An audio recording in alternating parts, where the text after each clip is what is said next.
Good? All right. And Jacksonville's live as far as we know, Chuck?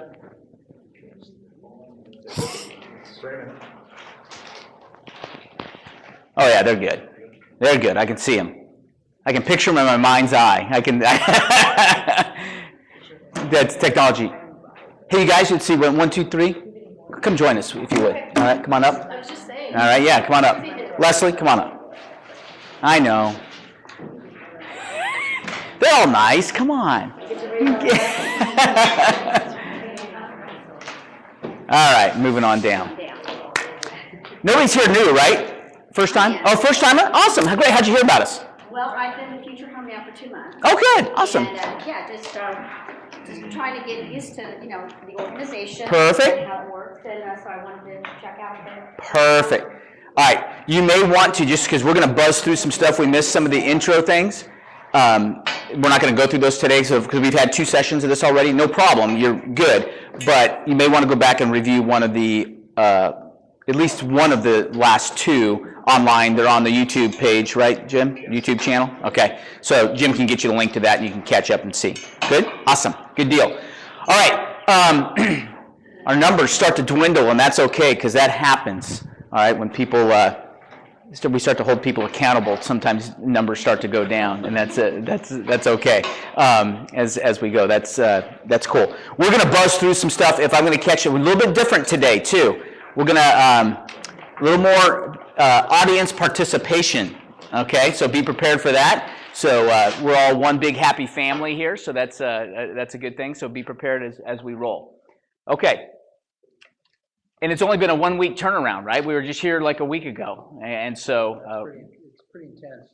Yeah, exactly. That is just too much. You saw me yesterday, and then you could see me again today, Chuck. That's like probably too much, huh? All right.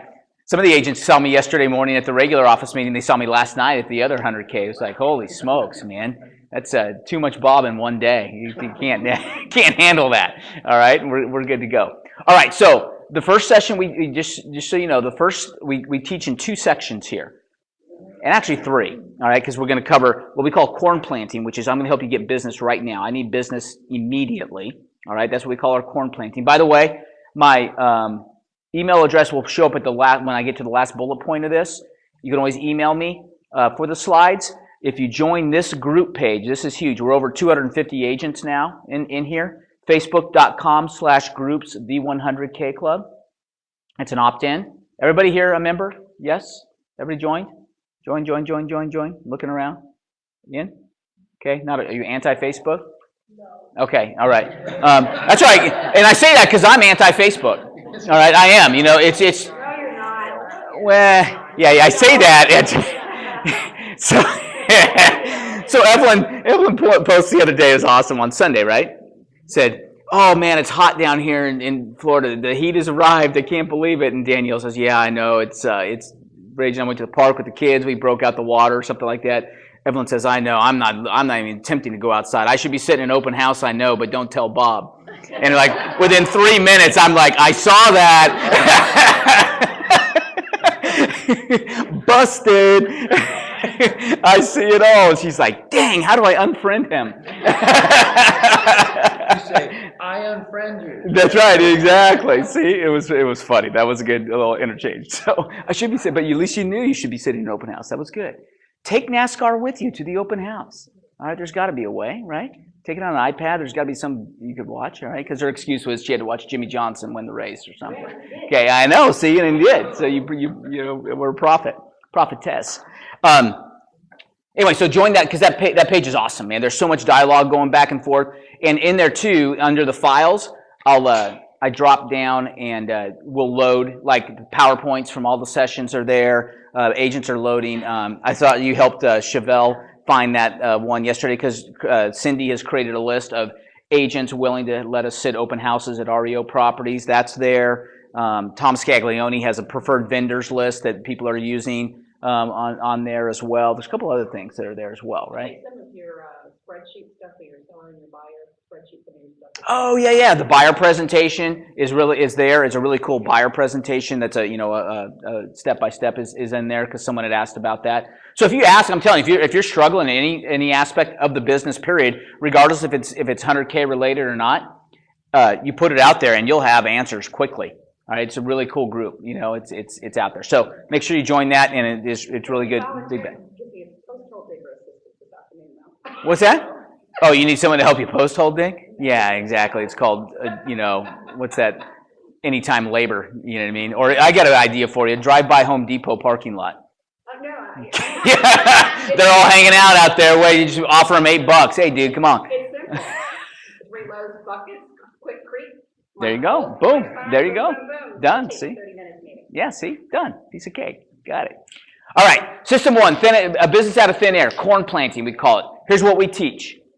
Not real tough. Bank-owned open houses. All right. Why? They work. Last night, Yuta Lubin. New agent in the business, been in the business since October. Okay, had an open house in Dunedin over the weekend. Sat with a guy named Jason who isn't a 100K member, but he's they've partnered up, and he's a future home agent. But cranked it out. It said they were supposed to be there 12 to 3, and he had to leave, and she couldn't get out. And finally at 4:15, she shut the door, and actually someone came and said, "Can you reopen?" And she goes, "No, I got to go." All right, it's just literally that kind of stuff. I think 28 people or so through.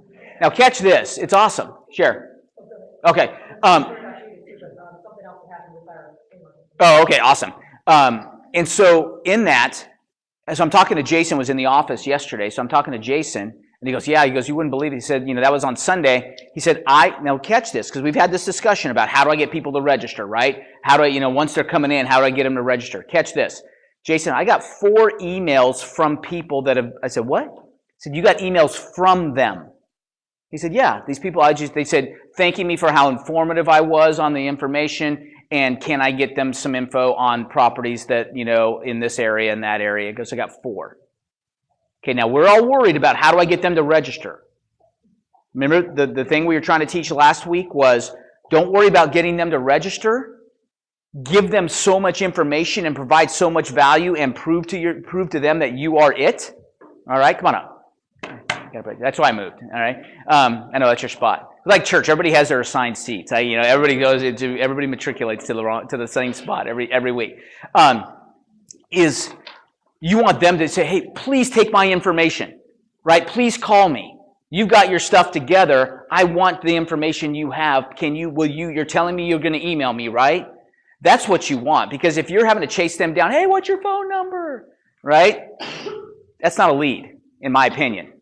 "Hey, what's your phone number?" They're like, "Yeah, 555-5555. You know what I mean? They're just giving you any number off that comes to the top of the head. And so you don't want that, right? You want actual people that are, and Danielle is learning that face-to-face, right, is so much easier, because once you've made that contact, all right, eyeball to eyeball, now even when you do call them back, you have their information, you call them back, there's a relationship there, right? I was thinking, even though, I still wasn't registered, they can still become a part of my database. Absolutely. Them other open houses or things like that. So. Nothing wrong with having them register at all. I agree 100%. Just trying to trick them into doing it, probably not, worth the time and effort, quite frankly. You know what I mean? But if they do register, even if they're not taking your calls right now, drip them. We're going to talk about later about having a communication plan. Part of the 7L's book is having a communication plan, right? And a process of how do we, once a quarter, we send them an email. Once a quarter, we do that, and so put them on that drip campaign so they're good to go. Let me go, Sherry, and I'll come back here. A couple things. Judah, Yeah. actually met a guy at, we do flea market, bank foreclosure open houses at the flea market. And a guy came in and he said, he was looking around, "Hey, what are you looking for?" And he said, "Well, I'm trying to go see this house, but the agent won't call me back."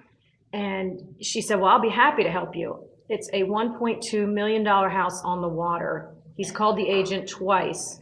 And get this, he has 2 houses to sell, and then he wants to upgrade to a bigger house. And he's got, both of the houses that he has are condos that are worth between $500,000 and $700,000. We met him at the flea market. She's working with me at the flea market. So that's, our number one story. We have, like I said, go ahead. You're still looking for people, right? Still. Check him out to make sure that what he's saying is true? Yeah. How do you do that? Well, we ask him either for proof of funds or for a pre-approval letter before we go look at houses. Okay. Because some of the banks, we tell them, don't give us the code unless we prove that they're qualified. Yeah. And then the other thing is you can look them up on pcpao.org, the Pinellas County Property Tax Appraiser, to see if they actually own the condos that they want to list with us. Right. And she's done that, so, Yeah. yeah. Yeah, because I mean, I met a guy who was he was bogus at the Luxury Living Expo at St. Pete Straw Park last weekend. And he was wanting to do all those kind of things too. And so I just ran a background check on him. Nothing wrong with his permission or just Google? No, without his permission. Okay, I Googled Google it. him. Okay, Google him. That's Yeah. fine. All right. Yep. Actually, make sure you didn't, hire some company to do No, I this. didn't hire it. Yeah, exactly. Good. That's perfect. Awesome. Yeah. And you have to verify, right? You have to verify this stuff because, again, you don't want to be spinning your wheels. But I'm just telling you guys, at the flea market, and Sherry, you need people, correct? Yeah, we're looking for people to help with the wagon wheel. The last weekend, when we were on, we got 40 leads. So we're getting, March is our slam time. We are getting, usually we get between 40 and 80 leads a weekend. So our philosophy is you can do an open house at one, neighborhood, and you'll probably get, 20, 30, 40, but why not go where there's 500 to 700 people that come through every weekend? And, with the snowbirds, and we've got 25 baseball teams in a 30-mile radius, we're just getting hammered with people. We need at least 2 agents all weekend long to work, and we usually do it from 9 to 4, so, because that's the time that the market's open, and we're getting slammed. So if anybody needs business now, see me afterwards, because we need a few more agents to help us out. They have to be future home realty agents right now. If you're okay with it, as long as they sign a referral agreement, I'm okay with it. But everybody here is, I think, or soon to be. All right? Okay, is or soon to be? All right, good. All right, so I think we're all set. So anybody here is good to go. It's just, it's all about the traffic, right? That's all we're trying to do is generate traffic. How do we get traffic? How can we roll? What can we do? You know what I mean? The more ups we get, the better chance we have of doing it. Cindy. Your listing agents for your bank on houses are supposed to report to the bank the traffic that did come through. So when I have open houses, I encourage them to let us know so we can prove that a name came through, not just giving them tick numbers of a body, because they do ask for names occasionally. Sherry, was it? Hi. Do you ever take like a lender with you to pre-qual people on the spot? You do? Okay. Wow. Awesome. Okay. Just We use him exclusively for our bank foreclosure open houses. And he's a mortgage broker, so he has a lot of niche stuff, and he gets wholesale rates rather than the retail banks.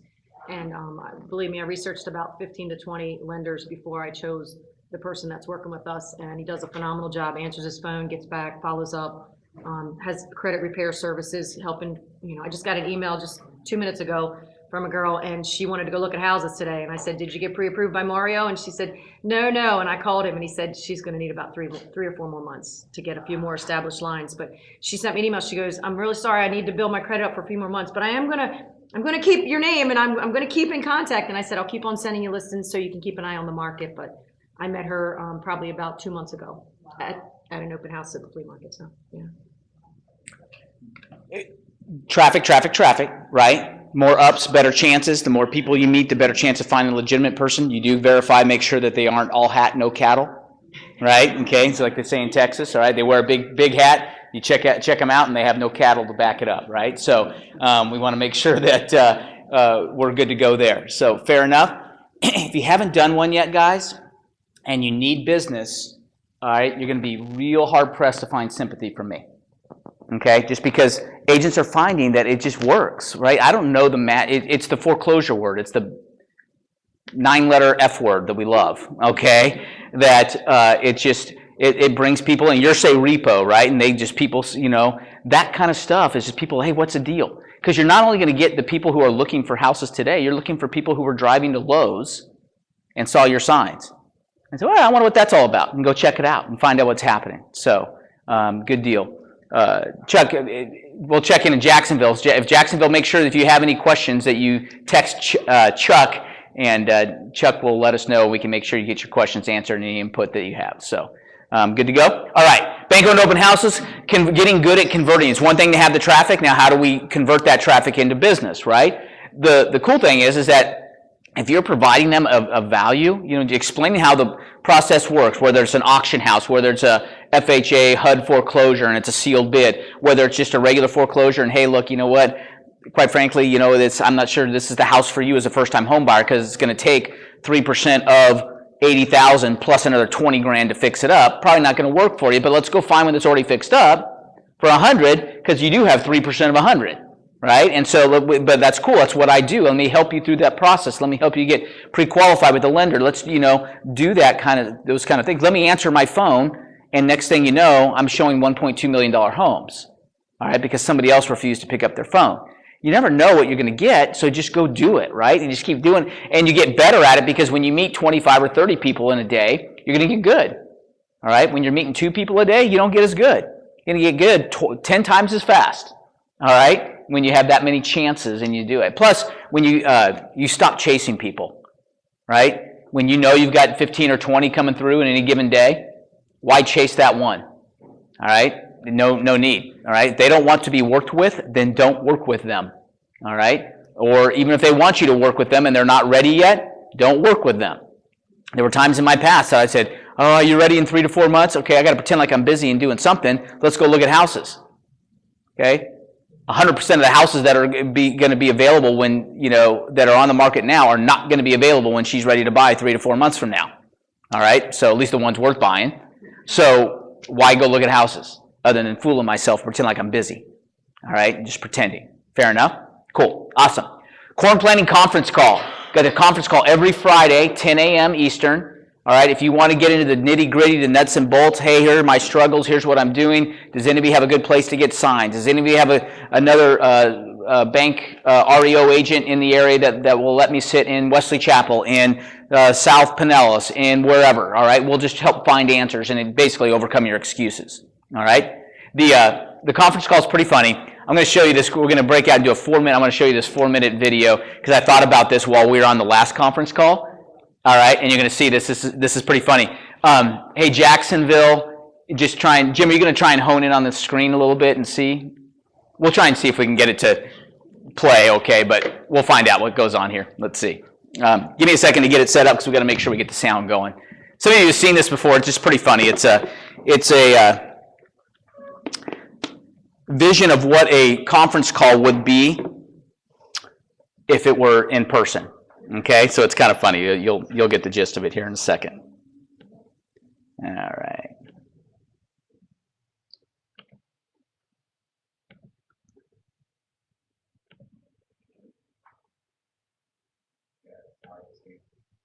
Is it hard to see? At least hear it. All right. They'll hear it. Hey, and Kevin, if you're there, if you just Google, what's that? Yeah, he can pop out Google or Bing conference call live or something like that. Oh, conference call in real life.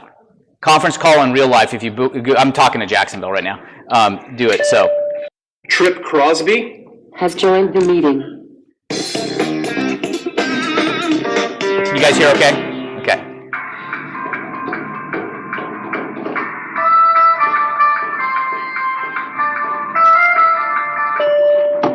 Beth has joined the meeting. I'll make it bigger here in a second. Hello? Tyler? No, this is Beth from ICS. Oh, hey, Beth. How are you doing? Oh, good. Yeah. Just making it, Tyler? Has joined the meeting. All right, well, this is Trip. Who's here? Tyler's here. Beth's here. Okay, the purpose of today's meeting is to discuss the... Yeah, I'll be able to do it in like 30 minutes. John? Has joined the meeting. Hi, John. I was just trying to go over the purpose of today's meeting, which is to discuss the delivery... Tyler? Has joined the meeting. Sorry, guys, I got cut off. Is Paul here? Send him an invite. Put in your access code. No, that's your PIN number. It should be a 9-digit number. Try pressing the pound key. Paul. Has joined the meeting. Any questions before we move on? Yes, this is Beth. What's our best plan of attack for the second quarter? Question I actually should do... Oh, go ahead. we should do. It actually depends on how you look at it, because there really go ahead. I'm giving Thales, let me just say that, okay. That was a great graph, John. Tyler? Well, my main concern with the projections from JIR was that they were just insufficient. I mean, I'm not taking Do we use Tyler again? Hello? related to this. Tyler, are you guys taking distributions? John? Oh, my bad. I was on mute. Let me start over. So I prepared a presentation. I'm sharing it with all of you. You should be able to see it on your screen right now. Got it. I don't see the link anywhere. We are all using Macs, I'm assuming? Yeah. Okay. Great. Paul, do you have any comments on staffing? Obviously, we're gonna get a few more contractor types in. Hold on, I'm sorry. Rex, get down.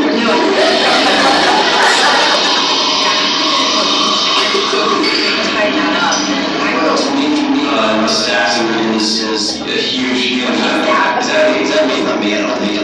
I just want to go over a couple of details as we move into our next section here. We got 3 departments coming on.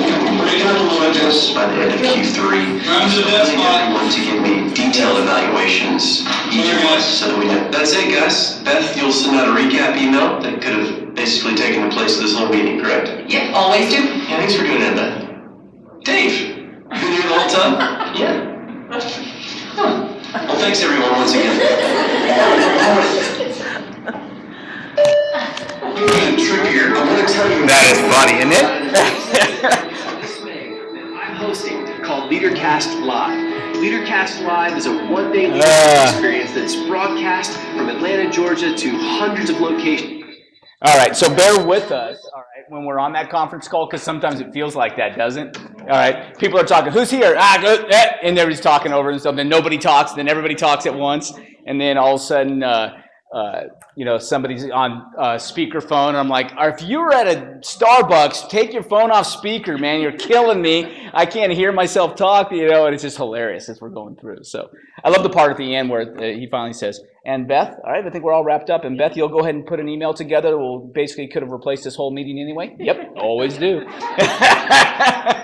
It's hilarious. So they did a good job putting that together because it's so funny. And the guy losing himself, and he's outside the room talking. He thinks I got this really, perfect point, and no one can hear him because he's, lost in this. Anyway, so the conference call works. It's not perfect. All right. By the way, just so you know, we make it a rule, and that no need. The conference call, once you log in, will ask you to say your name as you're joining. Don't say your name. Okay. All right. So we'll just get it started, and because especially if you come in after 10 o'clock. All right, we're, all of a sudden it's like that, and all of a sudden, Chuck is here, you know what I mean? Like, oh, God, okay, here we go. And the next person, you hear a bing, and like, oh, no, here it comes. And Susan! And all right, great. All right, we know you're here, Susan, that's awesome, but be quiet. All right, so we'll get that done. All right, Jacksonville, real quick, did have a question that came through. Sherry, I'm going to come over to you. They had questions. If they wanted to try and set up something like that in Jacksonville, all right, just give an idea what your booth looks like, what does it say, how did you set it up, that kind of thing. Well, we originally started out with just a desk, and it was just everything was flat, but we found that everybody had to bend over, and then people that can't see. So this year we revamped it after 1 year, and we actually have showcases, so everything is standing up and it's on an angle. Okay. So everything is on an angle, and we had them built with plexiglass, and then the listings are underneath the plexiglass. So what type of listings? Your own listings or just bank-owned listings? Bank-owned listings, Okay. all different areas. Gotcha. Very cool. And just kind of like almost like a draftsman table, right? That they have kind of angled up so that they can do it. And then your signs, do they say? Bank for the ones we used at the original 100K club. Okay, bank foreclosure, open Future house. Home Realty, bank foreclosure, open house, and it has an arrow pointing in. And do you pay for the booth? Yes. On a monthly basis? Yes. How much does it cost? It depends on where you're at, what location in each market. It varies. It runs anywhere from $200 to $700 a month, depending on which area you're at. Yeah, which section of the flea market you get, if you get a corner one, all that. But tell me, if there is a flea market up there that gets some traffic, then highly encourage them to check it out. At least somebody take the bull by the horns and investigate it and see if it might be an option, So, Cool. Awesome. Good. Thanks. Appreciate that. All right. All right, so let me get back to the PowerPoint real quickly, and we'll get rolling. Okay, so if you want to join that, we'd love to have you. We do it every Friday, at least during the duration of when we are in 100K session. Oh, did I say from beginning? All right, got to flip through this real fast. And go. Okay, corn planting. If you want more listings, that's the biggest question we have, all right, all the time. If you want more listings, work with more buyers, all right? Go to flea market open house and sell 2 condos on the beach from people you met there, right? That are, it's just amazing, guys. You just go out and meet people and good things happen, all right? That's where, in my opinion, listings come from. By the way, if you want to talk to somebody who's more of a listing specialist or hear about that, Google or go to our YouTube. Are our meetings on YouTube as well, Jim? Like the office meetings, or is that only backdoor? Okay, they're on Ustream or whatever. Okay. All right, FHR agents, if you go to our back office, you go to Ustream, you can see the archives. Yesterday's office meeting was really cool. We interviewed Tim Kaiser. Tim's been he was Gary Ubaldini's from Keller Williams, right? Listing specialist for many years and has listing presentations down. He taught Gary's List Your Way to Success class, as well. So just a really good guy, willing to share just, really good information there, and we talked through it. And quite frankly, it was quite honest, because he said, I know, Bob, this is opposite of what you teach, you know what I mean? And I said, no, that's why I have you here. It's because I'm not a listing guy. I'm not the, one's going to teach you how to do a great listing presentation, because my listing presentation always came from, I was an order taker, right? And we talked about that. Hey, somebody who said, hey, come please list my home, and I did it.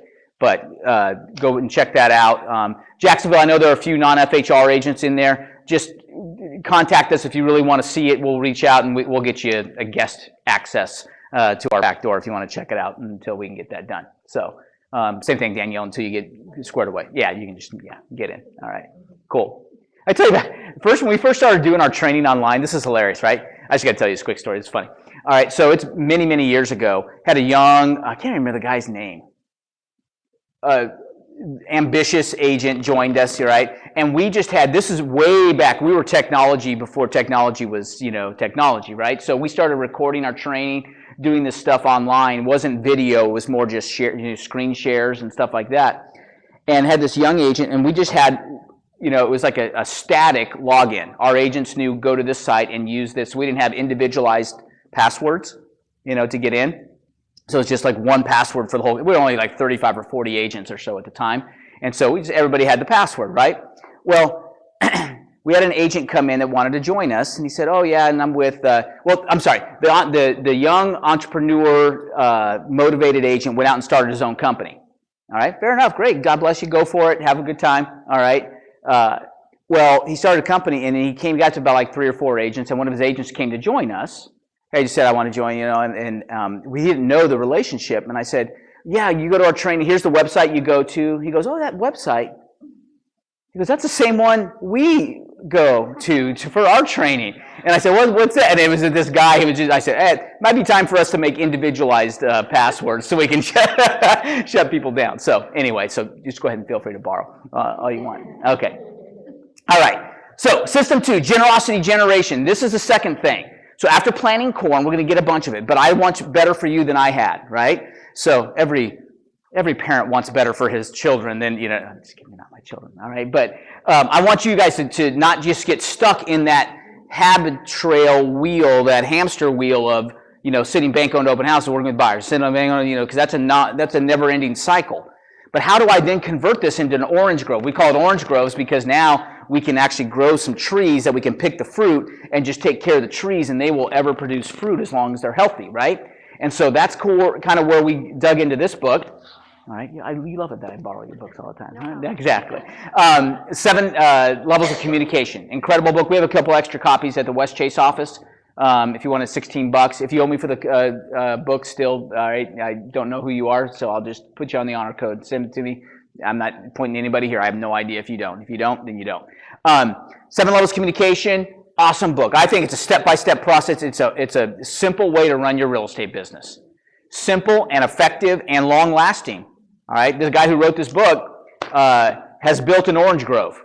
All right. Michael Mayer Remember we talked about this? He lives in Atlanta and sells 170 homes a year in Kansas City. You know, I've asked him that, and he said there's a lot of similarities. It's not step by step, but the story about him being on the operating table, or the very beginning, that forward, that's all true. He had a point in his life where that had happened, and all that kind of stuff. So, but I think it's a combination. I don't know if it's truly his story. He was ever thinking about getting out of the business like Rick was in the story, but there's probably a lot. He did a lot of what he teaches in here, from housewarming parties to all that. Cindy. To your partners, or your insurance, or your loan officer, Yeah. the value to more than just realty. That's right. It's a business building book. It's a great way to build a business. Mortgage people, insurance people, anybody that's in, self-employed in any sort of way, it's a great way to go, okay? But it's just really incredible stuff. Now, I told you to be prepared to come to do two things, if you remember. Well, I told you last time you're going to come prepared to tell me where you're going to spend your 4 hours of community service each month, all right? So I'm going to hand out some index cards here in a second. You can write that down, your name and where you're going to do that 4 hours, and just hang on to it. All right. In addition to that, I told you to be prepared to come and discuss chapter 4 in the 7 Levels book. All right, and be prepared to discuss habit 1. All right, in there. So here's what we're going to do. We do things a little different this time. All right. Okay. Before I get to this, all right. Check it out. Let's see. As I get cards, groups of. Let's see how many we got. We got 4, 7, 12, 15. Let's do 5 groups of 3. All right, so get in groups of 3, if you will. Okay, so you can go. You guys want to stay together? You can. If not, you can break up. You're okay. So ideally, it'd be you 3, you 3. All right, Chuck's not in. So Jim, and once you join Julie and Sherry. Okay, you 3 here and you 3 here. Cool. All right. How many people in Jacksonville, Chuck? Do you know how many they have? Well, there's probably only one there that's online. Okay, and 2 joining remotely. Okay, so the 3 in office can be a group as well. All right, so that'll be perfect. They can be in office as well. All right, so here's what we're going to do. All right, I'm going to assign you. Let's start this direction. We're going to work through these things. I'm going to give you about 8 minutes to come, and then you're just going to be prepared to kind of tell everybody in about a minute and a half what your section's all about. Okay, so this group of 3. You're going to work, you're going to tell us about time blocking, okay? Kind of just read the section in the book, tell us about what went through and what are the main parts that need to be in a proper time block, okay?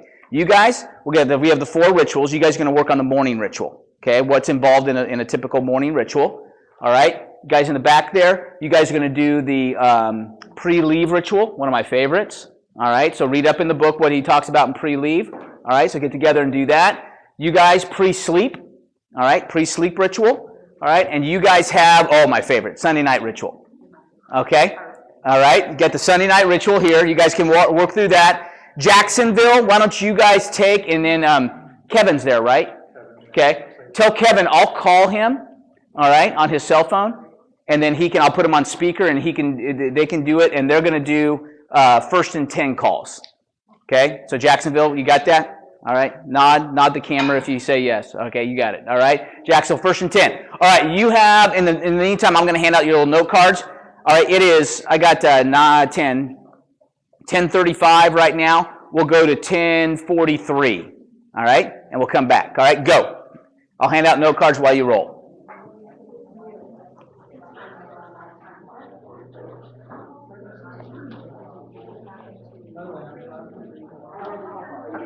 So, thank you. Get to know each other, by the way. Exactly. Introduce yourselves so you don't know each other. Oh.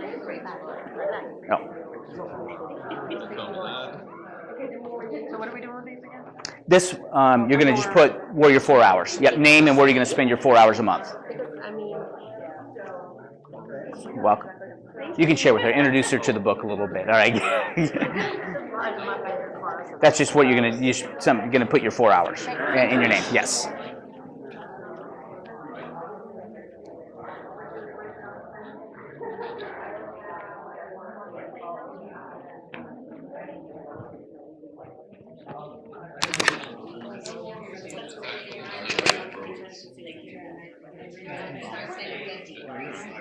I'm gonna turn it off for right now during this section. Is that okay? Or? Turn it off, let's see what happens.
Let me know if you're good. All right. And Chuck, just forewarn Kevin that I'll be calling him when it's his round. Okay, perfect. You got me? Okay, good. Okay, here we go.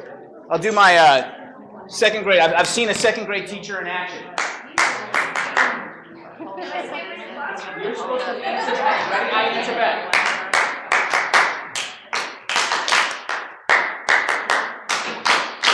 That's how you get second graders' attention. That's good. All right. Okay.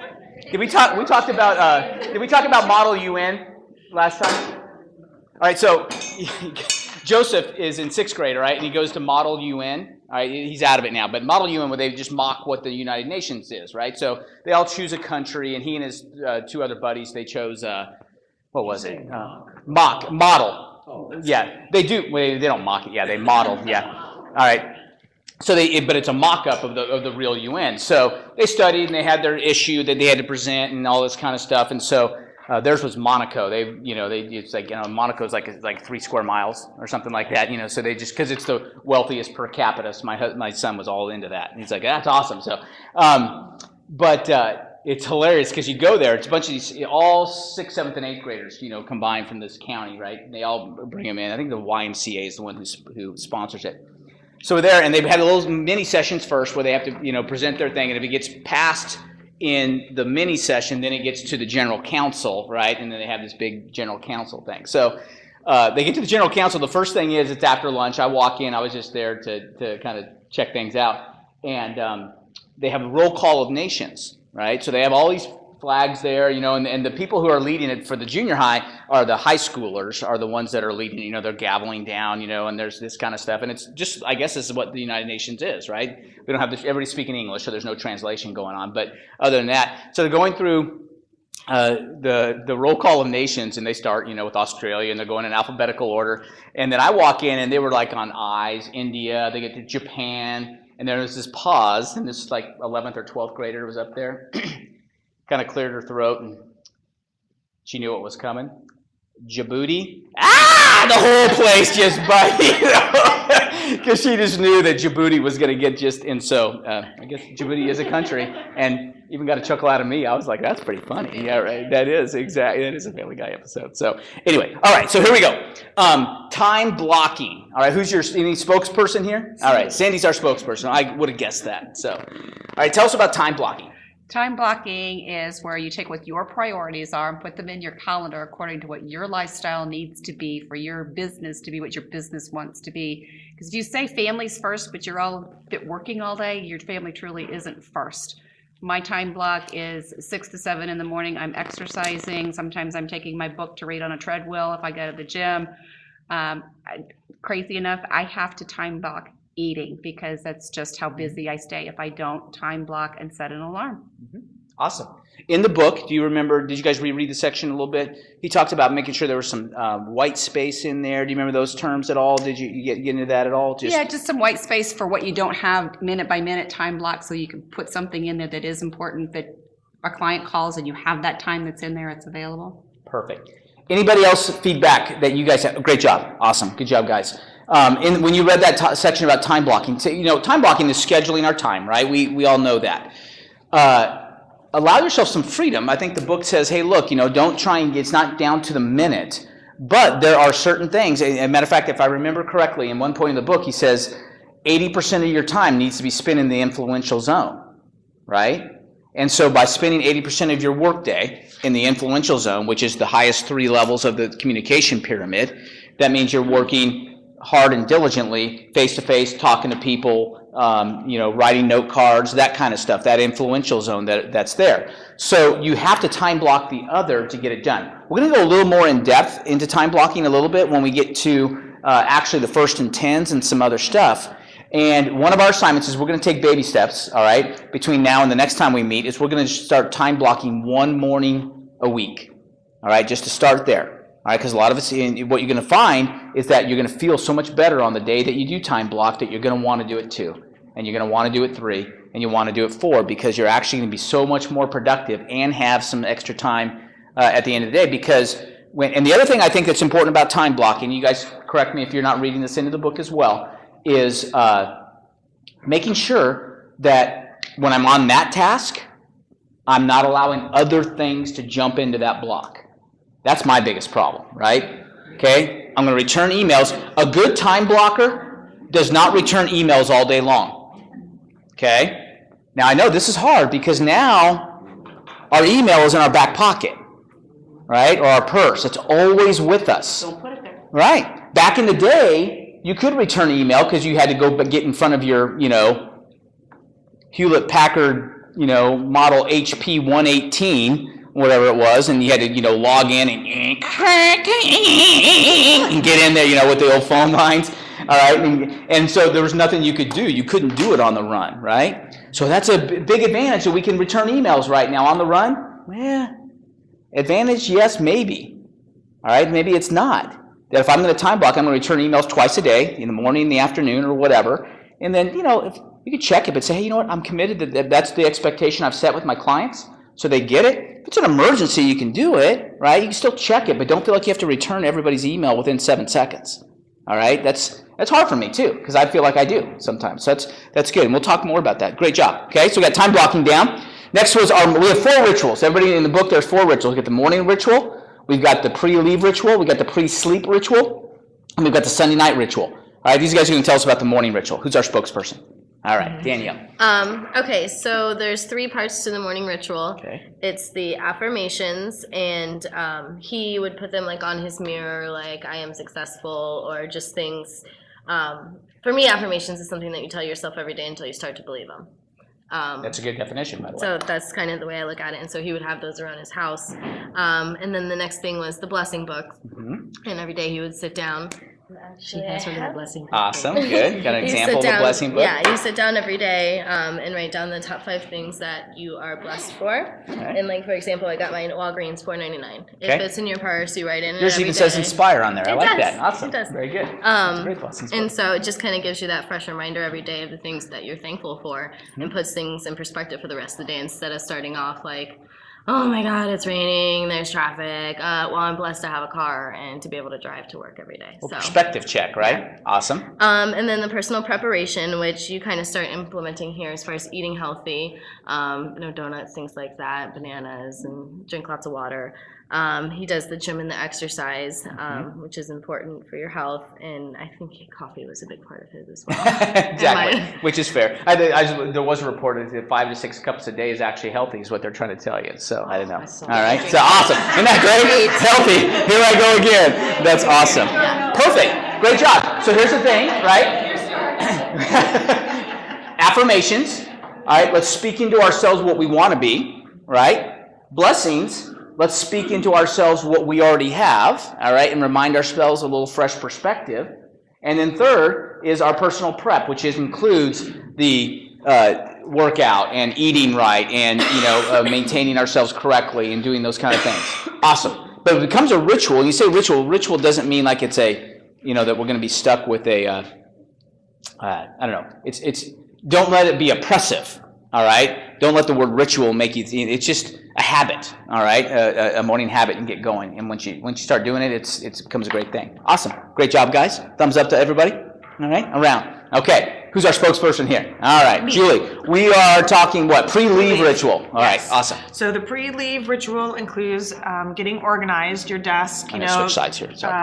Getting your desk organized, your files organized, throwing away your garbage, and then doing writing out your first and 10. Bam! Catch that, guys.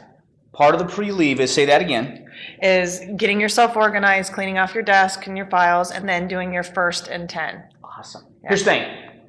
Does everybody have first of all, my desk roams, right? If you guys are like me, I have a desk at home, all right, but I got a desk at an office, little Regis office space that I lease in Tennessee. I have a desk in the West Chase office that Chuck's taken over, and Chuck and I are fighting over that now. I'm just kidding, all right? I'm there 2 days a month, all right? So yeah, you're allowed to have it, all right? But my desk is wherever my laptop is for me, okay? And so cleaning that up is just tidying things up. Now, catch this. This is the 3rd time we've taught from the Michael Mayer book, and the first time I didn't get it, and we kind of had to work through this. Here's the beauty of the first and 10, which Jacksonville's going to cover for us, right? The beauty of a first and 10 as part of your pre-leave ritual is this. Here's what we discovered the first time we taught this. As I'm cleaning things up, all right, 6 o'clock at night, 5:30, whenever, that ends for you, right? As I'm cleaning things up, I know if things are fresh in my mind, the things I need to do tomorrow morning, first thing. I need to call the appraiser on the deal on Main Street. I need to talk to the home inspector on the deal on Elm. I need to follow up with the repairs that are supposed to be done on Cedar, right? And so what you do is rather than say, yeah, those are there, all right, I got them, write that down as part of your first and 10, along with the name and the phone number of the person you need to call. Do that the night before, all right? 2 things happen. Here's what we discovered. First of all, the next morning when you come in, instead of spending 30 minutes to try and remember what you were supposed to do during the first 30 minutes of the day, you've got it done. It's already there. Your list is there. Bam. I knocked through it because myself, I was like, okay, where was I on this file? You try and reacquaint yourself with that file and you try and, oh yeah, I needed to call the appraiser. Whereas you've already had that out, I need to call the appraiser, here's this number, oh yeah, boom, boom, boom, you get it done. Danielle. So your first and 10, and they might go over this, can be home inspectors and appraisers. It's not just prospecting. Correct. The first time, I'll leave it away. What I do is I do this, and then I bring it up to me like that, and then Jim says it about blows his eardrums out. So we learned, because we were confused on that the first time we taught it, right, is that, no, first and 10, in our eyes, here's the way we teach it, and Michael kind of said, that's okay, all right? It's our to-do list, all right? Jacksonville's going to talk about it, but it becomes our to-do list. There's a difference in first and 10 and hour of power. Hour of power is our prospecting. That's our, let's move into that influential zone and spend an hour. And we're going to talk about that too, all right, to do it. But that's a good catch. There's a big difference in that because first and 10, so that's number 1, all right, by writing it down on the part of the pre-leave ritual. And the second thing that happened to me, and I don't know if you guys will experience this or not, if I didn't write those things down before I left, then, okay, I'd leave my desk, right, and then I'd go have dinner, or go help finish making dinner or whatever I was going on that night, all right, sit down with the family, and then after that, the boys wanted to play basement hockey. All right, cool, let's go play basement hockey. But as I was playing basement hockey, I was thinking, oh, you know what, that appraiser, man, I wonder if that appraisal's getting, the deal on, that home inspection. I wonder if that guy's really gotten that repaired, by not having it, for some of it was cathartic for me to write it down and I could walk away from it, knowing that I got that covered tomorrow, all right? I'm going to take care of that tomorrow. Right now, it's time to play basement hockey, right? And I'm fully engaged in what I'm doing now because I'm not worried about, am I going to remember to call the appraiser tomorrow, because I already wrote it down. Okay, and actually writing it down in my own handwriting on a list was extremely beneficial for me. Huge. Okay, Cindy. I found that sometimes when I'm trying to go to sleep at night, something will pop in my head that I didn't get put on my list. Yep. I have a notepad on my side of my bed for that very reason. Crap, write it down, it's done, it's dumped for the next day. Perfect. We talked about that. I've even gotten out of bed and went up to my desk and written it on my first and 10, something that's popped in. So now I can sleep better because it's fresh. Because if not, it's gonna wear on me just like when I wasn't playing basement hockey well. All right, because I was too worried about other things. Yeah, right. Exactly. Well, I'm not very organized naturally. So with this, I have this notebook that I carry everywhere with me, okay? And I write all my lists down, and then when I'm doing something, I write all my notes in here. So sometimes you forget where you're at, and I have everything in here that I've been doing for the past month. So if I say, oh, what did that appraiser say? Everything is here. I just go back to the date and I look it up. My life is here. I keep this everywhere I go, in my car, by my bed, on my desk, everywhere. And when it's done, I'll just get another one, and this is my life right here. $1.47 at Walmart. Yep. Yeah. I'm just telling you. And it beats the heck out of a fancy schmancy app, right, that you put on your... And the phone doesn't work for me because things just get jumbled up. It's right in front of you. I'm a firm believer. I like handwritten stuff. All right, we're going to talk about, by the way, Blessing's book. Let's go back to this for a second. there's value in handwriting your blessings book as opposed to typing it out, okay? I truly believe that when your mind sees your hand writing it. Deanne Nelson, you guys, she comes to this sometimes goes to the Tuesday evening session. Last session, she committed to her affirmations. And she, for 30 days, she had a list of, and it's probably 25 of them, man, I wish she was here this morning to get it on tape, but she did it for us again last night, all right? For 30 days, she hand wrote each of these affirmations, and she has them locked down. I said, hey, Deanne, and she, bam, rattled them off. I'm a successful, proactive real estate agent. I'm admired in the industry. I'm bam, she just goes through, those are her affirmations, and she committed to doing that, and she said it was highly important for her to write them down, because as she wrote them, she really internalized them as she did it. So, cool. Yes. When Bob first brought in Michael Mayer, it was May 1st last year, my parents live up in Maryland, Pennsylvania area, and I found out that Michael was going to be in Pennsylvania the week before Easter. Well, I was going to be in the area anyhow, so I flew up to kind of get a jump start on what everybody down here was going to learn, and I ended up going to that session. And at that session, Michael Mayer would not allow anybody to type on a iPad or laptop to take notes from the class. He made everybody get out a notebook, and if you didn't have it, he gave everybody paper, and he said, you have to write the notes from this class or you're not going to get it. And he didn't want anybody typing on a computer, a laptop, or a iPad or anything, even your phone. He said, you have to handwrite it or you're not going to get this. And so he made us do that. He didn't do it at the May 1st session right. when you had it, but he did do that in the April up in Pennsylvania. And that's more confirmation. I agree. I firmly believe in that handwritten ability. It really seals it in. All right? It really seals it in. All right, awesome. Great feedback. Great job, guys. All right, awesome. Okay, what do we have? Yes? Just a comment, and maybe you can tie it in when you do the power hour or whatever. Right. Just from my research, and I taught an Ignite class at Keller on lead generation, the whole concept of doing your lead generation first thing each day, there's real validity to that, and it has to do with your own, of doing the thing you least like to do, eat the frog. You eat the frog. And because most people, whether they'll admit it or not, they'll procrastinate lead generation over anything. Additionally, you're better in the morning than you are later in the day. Your mental and physical and emotional energy are higher, even if you're not a morning person. Like I'm not a morning person, right. But early in the day, you are better than you are later in the day. So everyone suggests that the power hour, whatever you want to call it, happen first so that you get it done at your best time. I agree 100%. I agree 100%. The only thing, I'm going to make one small adjustment to that, and we'll talk about that once Jacksonville has a chance to tell us about 1st and 10, but just something that we discovered. But everybody's individual, right? Do it when you need to, but I would agree 100%. There's a reason why I say we're going to knock out our 1st and 10 first, okay? But then we'll go to our hour of power. But 1st and 10 doesn't take that long if it can only take 20 minutes to get your 1st and 10 done. Well, and just hearing this is kind of freeing for me because this is really important to me, getting this 1st and 10. Yes. And I always felt kind of guilty. It's like, well, I'm supposed to be doing my lead generating, but I'm sorry, I can't think about that until I get some of these things done. Wait. So it's like, yes, I like this. Wait until we get to hour power because I'm gonna tie that is so dead into this. Yeah, and then you can plan you can still time block your hour of power. Yep. But it doesn't have to be the first thing, and this thing could take 10 minutes. Right.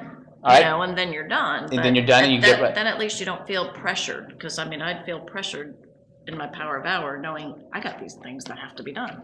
Yeah. Hey, remind me to come back. That is dead on. 100% kudos to both of you on that. That's excellent stuff. All right. What do we got here? Sunday night ritual? We are the pre-sleep. We're the pre-sleep. All right. Or the nightly ritual. All right. Okay. Very good. We were going to kind of split up, but I'll just go ahead and do it. Ours is pretty much what you do before you go to bed: yoga, exercise, anything like that. Preparing yourself for the next day. And as far as us personally, we kind of do things like walk our dog, or put our kids to bed, or maybe sip a little glass of wine or something like that, or talk to our spouses about our upcoming day. Awesome.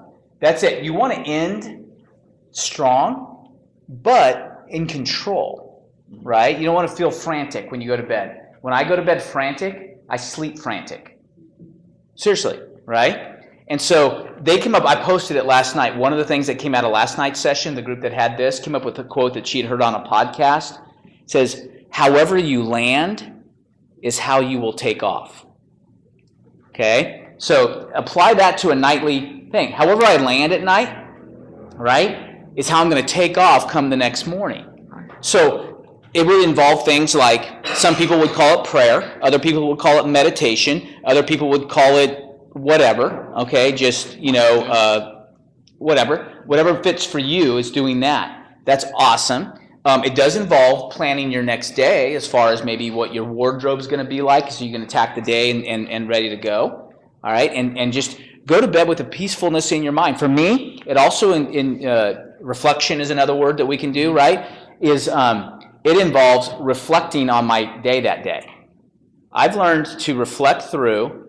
And that's when Cindy, to your point, I've had to get up on my reflection times, sometime come back, get up, and go add something to my first intent. All right? And it may be, hey, you know what? Did I really need to say that to them in that way?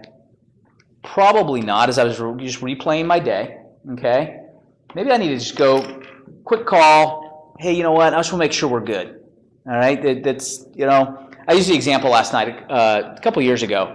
There's an agent in our office named Sakri Ravencraft. Sakri is the sweetest lady you'll ever meet in your life. She is Vietnamese, but speaks like 4 or 5 different languages, very intelligent, does a killer business, all right? Just kills it in the business. Well, she's one of our cappers, and every year we have a capper's lunch, right? And so I was going around and everybody's going saying who they are, and Sakri introduced herself, and I was telling stories about each agent and that kind of stuff, and just having fun. And Sakri, it popped in my, I said, hey, Sakri is awesome. She does a killer business. I said, but you know what? At the time, I had a voicemail to text feature on my phone, where if you left me a voicemail, then it would convert it to a text, and I'd get it as a text form. Okay, so I could read your voicemail, if you will, right? Well, I said, but my voicemail to text feature has a heyday with your messages, Sakri. You know what I mean? Because she's very difficult to understand, right? And we joked about it, and she smiled and laughed. As I was because I was down here in a hotel room that night, I was reflecting on my day. I said, really? Is that edifying? Did that, because we all got a chuckle, and she laughed and everything else. So I got up next to my desk, which, in a hotel room didn't take far to go, all right? And my first intent for the next day, I wrote I need to call Sakri, So I called Sakri the next morning, and I just said, hey, you know what? I just wasn't feeling good about, I was replaying that, and she goes, oh, Bob, don't worry about it. It's no problem. It's, but for me, it was important. I said, I just want to make sure we're good, all right? And I slept better that night, knowing that that I acknowledged it and was willing to go ahead and do that the next day. Because if not, it would have bothered me. You know what I mean? And so when you get to stuff like that, when you take the time to be self-aware and be aware of those kind of things, it can, be helpful. So great job. Awesome. Okay? As you land is how you're going to take off. All right, Sunday night ritual. Who we got? I can do that. Okay. Well, by the book, we would review our schedule for the week. We would lay out our clothes for the week. Yeah, for the whole week, by the way, if you're living by the book. This is by the book. Yeah, right, I understand. We plan all the meals for the week. Yep. But reality, it's important, I think, to review your week, and that can be as simple as taking your day timer out and looking at what your appointments are for the week. Additionally, when you're raising a family and you have children involved, you need to know what their plan for the week is as well. So your day timer needs to say school meeting with teacher Thursday night at 6 o'clock. Sure. So you need to include those types of things and your family responsibilities, because there's a good bit of overlap. And I keep going back to something you said some other time about structure meaning freedom. And this is a way to give yourself some freedom by making sure that your week is structured and and planned out. As to whether anyone in our group lays their clothes out For the week?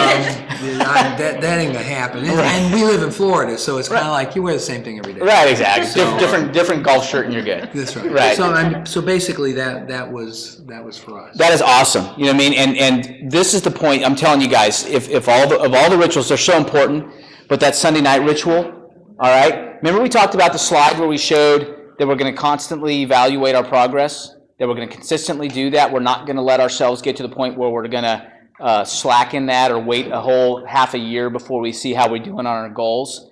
It's a good time to revisit those as well, because the big goals can be broken down into smaller goals. Like, hey, look, I know I want to sell 30 homes this year, and that means I need to do this many open houses. And then so you start to break it down into small bite-sized chunks. And you can just check. I was supposed to do, one open house this week, and I did 0. Okay, next week, this coming up week, I need to do 2. All right, so I'll be back on track. And one other thing, I don't, everybody, especially these days, organizes their time during the week in different ways. Sure.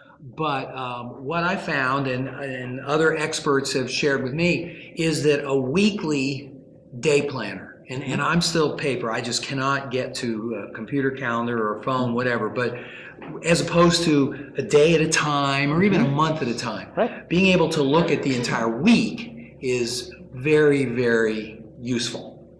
I agree 100%. And realize, give yourself flexibility in that, right? You plan it on Sunday night.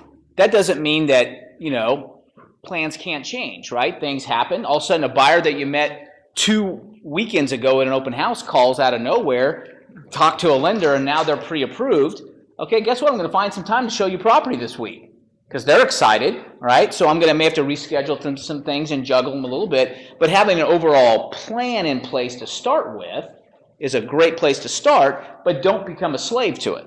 And one other thing, I think that, I don't know, everybody here seems to be happy and cheerful and everything goes great for them. Me, I have a considerable energy ebb and flow during the course of the week. And I think the sort of accepted ebb and flow is everybody hates Monday. And for me, it's like Sundays or nights are bad because I'm looking forward to Monday. And so you go through your whole life that way. Something like this, I think, can maybe set you straight so that you're approaching the week better. It doesn't have to be Friday's the only good day. Right. Monday's always a bad day. I mean, this is your life, and you have an opportunity to sort of tweak your emotional, psychological energy as you face the entire week, and not let yourself get caught in that up and down trap that so many people are in. That's awesome. That is great feedback right there. Anybody doing a Sunday night already? Anybody? I do like the menu thing. I actually prep my food for the week on Sundays. Good. Awesome. That's the book Sherry and I are big fans of, the what's it for life? Body for Life, right? Body for Life. He says today's Wednesday morning. If you don't know what you're eating for lunch Friday afternoon, you lose. Okay? Well, because what's going to happen for me, all right, if I don't have that planned out, then guess what? Friday afternoon is going to have a bun on it. I'll tell you that. All right? All right, because I'm going to be eating on the fly. I'm going to grab something. Hey, let me just run by here and grab that, and you know what I mean? But unless it's planned out and I put some carrots and some celery with peanut butter in a little thing and have that and grab that to go, then, I tend to not eat well because my tongue wants me to go otherwise. All right? That's great. One thing he talks about is also prepping your clothes for the week. Yep. My closet is very organized, but I've actually changed depending upon who I'm meeting. If I'm meeting somebody that's very analytical, they're black and white, no jewelry, I would never, ever wear this in front of them. Right. But if I'm going to go to a nice cheery place and want to be with happy people, then I dress that way because it makes better connection. Remember the platinum rule in the book? Right? The golden rule says treat others the way you'd want to be treated. The platinum rule says treat others the way they want to be treated. Right? There's a big difference, right? Just because I've assumed myopic says everybody wants to be treated like me, all right? And I'm me, so I like me, and here we go, all right? Well, guess what? Not everybody wants that, right? And so that's awesome advice right there, is even thinking to that point, okay, who do I meet? Would this be offensive to them? All right, I remember when I was, there's some people that I would show property in khakis and a polo, all right? No problem all day long, deck shoes, and I'm good to go. Other people, if they were older, I remember this couple, that they're now passed away, but we just sold their estate home, all right, last year, and they became valuable people, but they were staying at a, not a mobile home park, but like an RV park. You know, they were down from upper New York, and the lead came in, and I talked to him. I can't remember how I got assigned to him, but anyway, I went to go meet them, and I just got a little bit of details. They told me that they were, you know, like in their mid-60s already. And here I was 27 at the time, you know, I was mid-60s. So it was July. I still went in, you know, not a coat and tie, but I had a tie on. I was on time, and I showed him property, sold him that week, and he came from the World War II generation. There was a very formalized, typewritten letter, all right, that was mailed to my broker at the time, saying what a wonderful, you know what I mean? It's just he was a banker, right? After World War II, became a banker, went high up in Citibank and so on and so forth. So that's the way he rolled. And I remember telling his daughter about this when we sold her the estate home. Now, just that how, you know, that they were just, he was very that way. And he was, you know, it was huge, you know, for me to do that. So give people what they want. It's important to ask them a little bit about them before you Yep. meet them. Exactly. And she said to ask them a little bit about them so you know what kind of, you know, things that and if you met them at a, you know what, it's just, because there are people you can adjust, right? There are some people who are going to say, well, dadgummit, you just need to accept me the way I am. That's just me, and so here we go. Well, that's fine, all right, but you're going to sell less property. Okay, that's great, all right? So I'm teaching 5th grade math to 9th graders, all right, in inner city. Now, I wasn't in the inner city LA, I was in the edge of the hood, all right? I had about I call them wannabe gang members. Okay, so they weren't you know, the Bloods and the Crips, but they were on the edge. Okay, so they were there, and I spoke Spanish, so I developed a pretty good relationship with them. A lot of Hispanic, right? So they'd come in and they'd say, "Oh man, Mr. McD," that's what they call him, Mr. McD. Mr. McD, you know, the administration, they just don't get us. They don't understand us. They treat us differently. I said, "Time out. You want me to bring in a mirror?" He said, "What are you talking about?" I said, "Look at the way you dress. You have a hairnet on. All right? You have a hairnet. You want to be treated differently." "No, I don't." I said, "Then guess what? I get it. Should we judge you by the way you dress? No. Do we? Yes. All right? Fact. You can argue with it all you want. All right? But the fact is that you're going to be treated differently because you want to be treated differently. And if you don't want to be treated differently, then change the way you dress. I'm not going to conform. Cool, that's fine. Then deal with the consequences of that. All right? And so, I'm not saying we got along well, but they needed someone to tell them the truth, right? That's just where it was. And so, it is what it is. So, awesome job, everybody. Jacksonville, do you think they're ready? Tell them I'm going to call Kevin. We'll see how this works out. This is the first time. For the first time in the history of 100K, we're going to bring in... So we'll see how this works out. We'll give it a shot and see if this flies. If not, we'll have to figure out a different way next time. So Skype. That's right. Skype. We can Skype him, man. We did that. You know, when we were adopting Samuel from Russia, when I first picked him up, it was an office meeting. It was like 6 o'clock at night in Russia and 10 a.m. here. I Skyped in so the crew could see Samuel. So it was kind of cool. Plus, I was looking for something to do. It was Samuel and I stuck in a hotel room in Moscow for like 2.5 days, and he would look at me, and the only common language we had was food. That's important. That is important. That's the only thing he understood. He understood those big Sbarro, because there's a big 7-story mall right next to where you're staying. Speaker here. I'm gonna. Oh, hey, Kev. Can you hear us? Yeah. Okay. I can hear you. Can you guys hear him at all? A little bit. All right, I'm going to put you got the mic so the recording can hear you, and we'll give this a go if I need to repeat anything he says. So you guys are handling 1st and 10s, is that right, Kev? 1st and 10s, yeah. All right, so what do you got for us? You guys did a great job of handling them, but they're the calls that you make first thing in the morning. And, right when you get to the office, because you guys talked about the pre-leave ritual where you already know who you're calling. So right when you get to the office, first thing in the morning, no exceptions, you knock out your 1st and 10. And, one thing to note, it says the busier you get, the more important these calls become. That's a great point. Yeah. That is awesome. Good deal. So it's, in essence, we kind of determined that it's kind of your to-do list, right? Your first thing to do in the morning, right? Just kind of a to-do list. Yeah, it really is. You know, like you said, the first time we read this book, we kind of went back and forth because if you're calling your database and starting your hour of power, is what he called it in the book, if you start those in your first intent, but you have things that you need to get done, you're really not focused on those calls and focused on the other person because your mind's wandering, thinking about, oh my gosh, I'm going to call this appraiser or, you know, these other things. So if you knock this out, if you knock your to-do list out first thing, then you can really focus and concentrate on your database or your hour of power call, so to speak.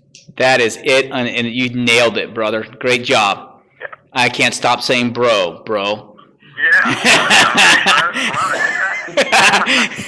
Awesome. Well, great. And, I think everybody heard you here pretty well, and that's great. How are things? How's the weather up in Jacksonville? It's great now. Awesome. Yeah, okay. We went through a little cold spell, but we're loving it now. All right. Cool. We'll say hi to everybody up there. Will do. All right. Talk to you later.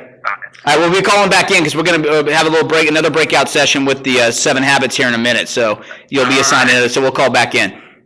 Sounds good. All right, sounds great. All right, so that worked out well. So Kevin actually runs he's our office manager, if you will, and kind of runs the Jacksonville office for it, and he's leading a group up there that's meeting and watching us live. So that's cool. Okay, so he now walked right into hour power, and just what Pam was saying, right? Here's what we discovered the very first time we taught this, because there was confusion. It was first and 10. What's the difference in a first and 10 and an hour power call? We decided that first and 10 was our to-do list. Why? Because my hour of power was supposed to be, I'll take care of the last couple.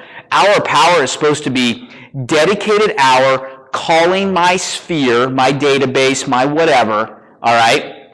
And I'm going to lock in, and I want to be attuned to their needs. Because at the end of my hour of power, I want to, for every person I have spoken to, I want to have an action item, all right, in place. What do you mean action item? Find a ballet school for Danielle's daughter, all right?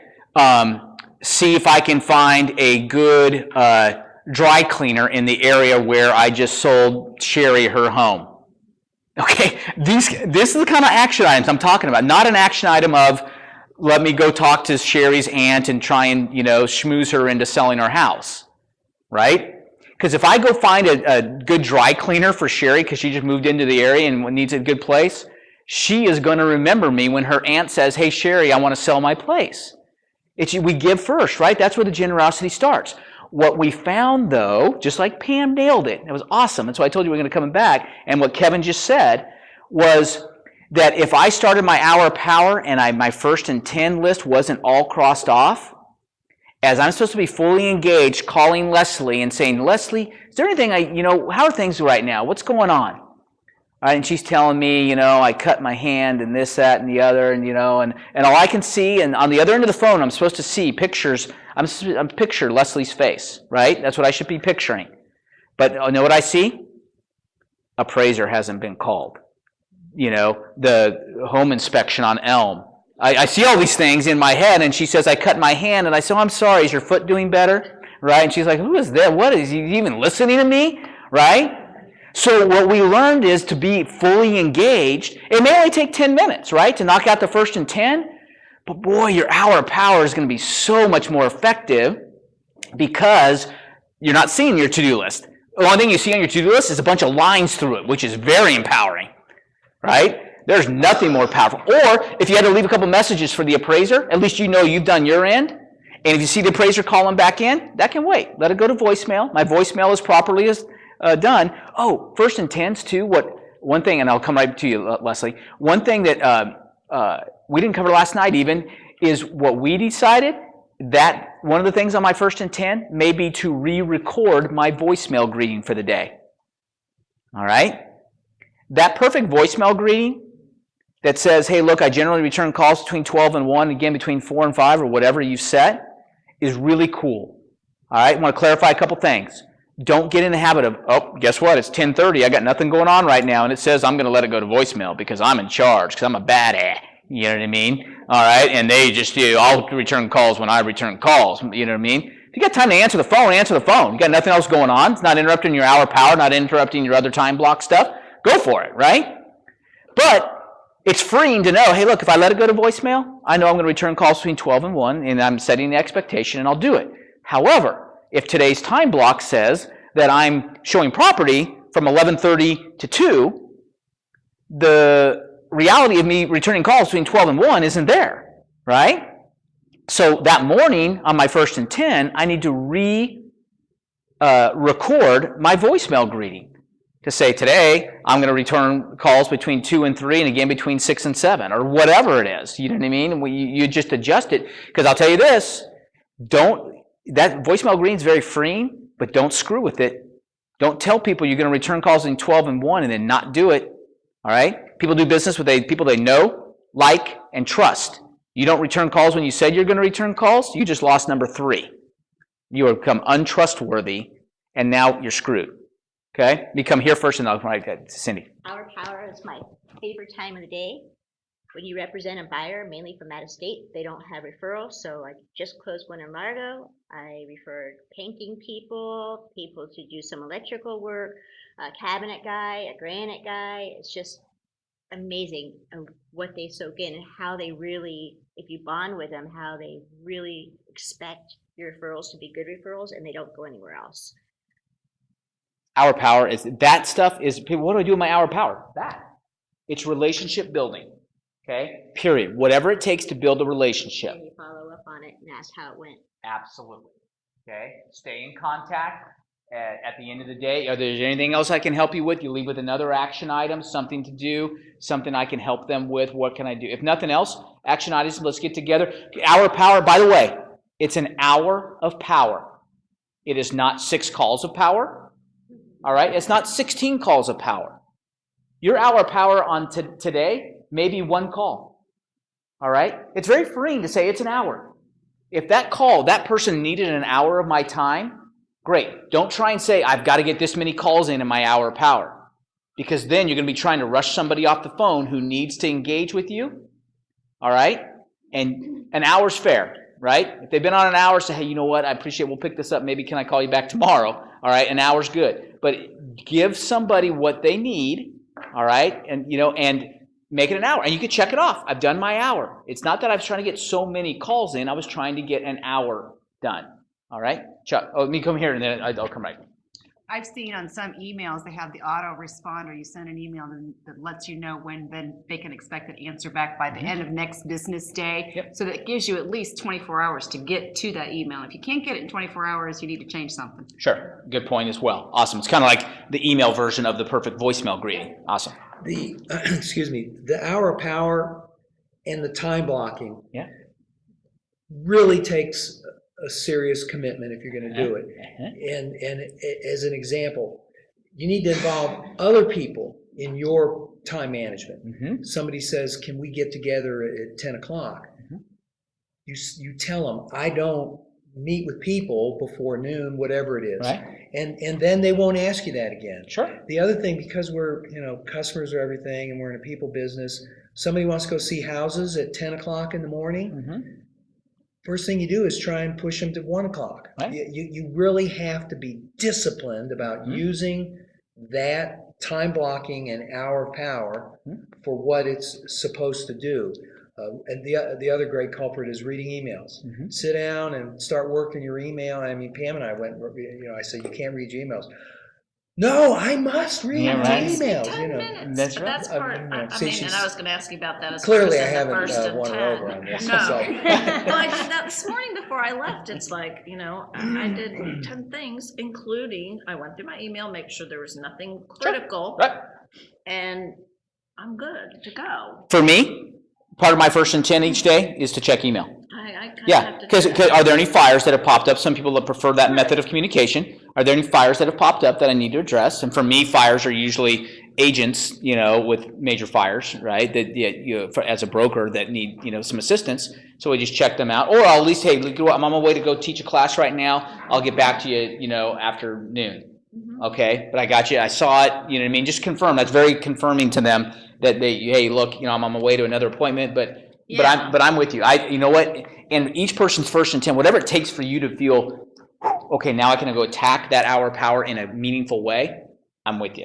Okay, So I hear you, and I'm with you, and I'm with you, all right? But I don't think you sit there and say, I'm going to ignore it, because ignoring it's not going to be, you're not going to be very effective in your hour Well, power. and it's like you said, you might be able to just leave a message for the appraiser, but then you feel better because you've communicated with them, you know that they know that you're on top of what you're doing. Exactly. And you can get back to it later. Perfect. And then if you have to play phone tag, great, but.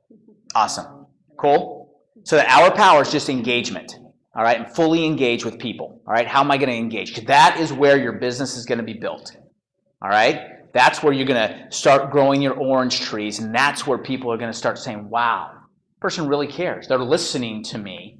They're not just doing it. They're not ending every time they call me with the famous line of, by the way, now that we've got this out of the way, I'm sorry your hand got cut by the way, you and anybody you know looking to buy or sell real estate. All right, boom. You don't say those we're cutting that out of our terminology. It's gone. All right? Okay? We'll talk about, are we allowed to have agent last night, newer agent, newer getting back into the business, took some time away, had kids, and she was with another company and just joined us, and she just sold her first place. And she goes, Bob, you know what I did already from the book while we were doing it? We just were in a discussion, and I used that reticular activation system. Remember that part of the book? Where it says, hey, when you're buying a car, we'll get into that later, but when you're buying a car and all of a sudden now you decided on a Hyundai, and now all you see are Hyundais on the road, everything you go, or as soon as you became pregnant, that's when all you started noticing everybody around you is pregnant, you didn't notice them before. Well, that's going to happen, and that's a referral conversation. What we teach is this, it's pretty simple. It's like, hey, you know what, I did it. I didn't even realize I was doing it, but I did. I'd say, hey, you know what, guys, it's funny, because you probably, now that you're in the midst of this whole buying thing, I said, 3 weeks ago before you met me, somebody behind you in the line at the grocery store could have been saying, I need to find a real estate agent, all right, and you wouldn't even heard them. Now that you're in the midst of this throes and everything's going on, your life's kind of wrapped up in real estate because we're talking about making offers and now how we're going to have our home inspection and all this kind of stuff, somebody 3 aisles over is going to just whisper real estate, and you're going to go wheeling over there and say, hey, are you buying a house? Because now you're attuned to it, your antenna's up, right? So do me a favor, when the antenna goes up, if you hear it, just think of me. All right, I'll treat them the same way, boom. You're allowed to do it. You've given the value first, right? You're allowed to have that. And she did it already. Danielle. Didn't you do the power notes in the hour power too? That's a connection builder. You can use that hour power to do power notes. Absolutely. Great point. Doesn't have to be calls. All right? Does not have to be calls. The higher you move up in the pyramid, the better. All right? And an hour power could be a lunch with somebody if you're going to go eyeball to eyeball. Okay? That's part of it. If you're going to go eyeball to eyeball, meatball to meatball. All right, we take that. Go have lunch with somebody. All right, or better yet, now based upon our newfound knowledge, eyeball to eyeball, cup of Joe over a cup of Joe. All right, go rap with somebody. Cool, great points. Awesome. Frog. Everybody, help me. What frog means? Family. Recreation. Occupation. Goals. Got nothing to talk to people about? Talk to them about family, recreation, occupation, goals. Family, recreation, occupation, goals. All right. How's family? Okay, there it is. Boom. By the way, do people want to talk about themselves? You want to be a great conversationalist? Ask one question. How are things going? And stand back. 45 minutes later, oh man, I just love hanging out with Jim. He is such a good conversationalist. Why? Because you didn't say anything. All right? Okay, that's the truth. Right? To the 7 habits about being a listener and actually listening. Going to the 7 habits about actually being an actual listener, not just a hearer, but a listener, right? And there are a lot of great books out there about how to be an effective listener, all right? How to actually let them know that you're listening, okay? Those kind of things, and to mirror their conversation so that you can, they can sense that you're feeling what they're feeling. I think we often underutilize what we hear. Like I just got my teeth cleaned, and my dental hygienist knew all about the last trip I took like a year ago. She's like, oh, you went so-and-so, right? And I'm like, oh, how did you remember? Well, she has no clue. It was in my chart. Yeah. After she cleans the teeth, she does 2 little sentences about what she talked to the person about. And then the next time you walk in, and she picks right back up, and I'm all flattered, thinking, "Oh my gosh, I'm so cool. She knows where I go on vacation. Yep. She has no clue." Yeah. Her chart knows though. Her chart knows what I do. We're going to talk about this in database management. When you are in your hour of power, you are note-taking fiend. I'm telling you. And that's the kind, people say, what's the best CRM? This will be a thread once we get there. What's the best contact management? And Michael Mayer's standard answer to that is, anybody? The one you use. The one you use, okay? Because guess what they all are? Danielle and I had this conversation before the class started. Do you know what all these CRMs are? Glitzy, sexy, funny, lots of color added Excel spreadsheets. Okay? That's all they are. All right? They're a bunch of fields. Okay? Load here. So you can use an Excel spreadsheet. Now, the Excel spreadsheet doesn't have predetermined, emails that you can send to your database and all that kind of stuff. So I get that. You can do some of that kind of stuff. But as far as the data itself, and your biggest field should be notes, right? What did I just learn when I talked to them today? I learned that they're struggling and their son is having a little trouble in his math class in 5th grade. Can I tell you a story? Last year we were teaching this. And Orlando, agent who hadn't even been in the business, we send out postcards to agents who get approved to take the real estate exam. So she came and started attending 100K before she even passed the test, right? So she's jumping in, and she learned this, and she was opening a bank account at a new bank, right? She just got to chatting with the lady, and this young lady who was getting licensed has a 2-year-old daughter that she's very proud of. It's awesome to see how proud she is of her daughter. And she knows her letters, and she was telling me how she taught her daughter her letters and all this kind of stuff. Well, they got to talking. Oh, you have a young child as well. Yeah, my child, I can't for some reason. She goes, what I did is I just got, what was it? It's like I got like a placemat that had the letters, and then I used one of those erasable markers, and she traced them and all that kind of stuff. So she goes, really, that's kind of cool. This is what the lady at the bank's doing, right? It's really kind of cool. So what does our agent do? Okay. Progressive, right? She said, okay, I think outside the box. She goes to the dollar store, gets that for $1, gets a bag, all right, and gets a couple of those markers for $1, and drops off with a personalized note card. Hey, I was at the dollar store, and I thought about you. Bam. You would have thought that you could have knocked the lady over with a feather, all right, when she went and delivered that. Okay? First thing out of her mouth was, oh, thank you so much. By the way, someone was in just the other day at the bank, and they're looking for a good real estate agent. I'm just telling you guys, the generosity cycle starts, and you can't stop it when you're truly being generous. So that's the kind of stuff. That's pretty fun, isn't it? To go help somebody like that. All right, but then to your point, Tanya, just taking great notes so that next time you call them, hey, you know what? How was your trip to Barbados?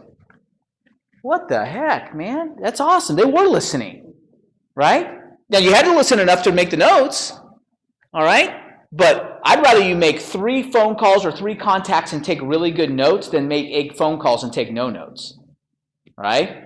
Because the next time, boy, our agents are still floored. Sometimes Tampa Bay Rays season tickets, so I'll just listen, right? And I see what's going on in their life, and they post things about Detroit Tigers and the Detroit Tigers stuff, and so I'll pick up some Tiger tickets. I got an extra tickets to the Tiger game, and I'll call Ryan and Leanne Sack. Hey guys, you interested in going to the Rays game? I see they're playing the Tigers next weekend. Would you be interested in one of the tickets?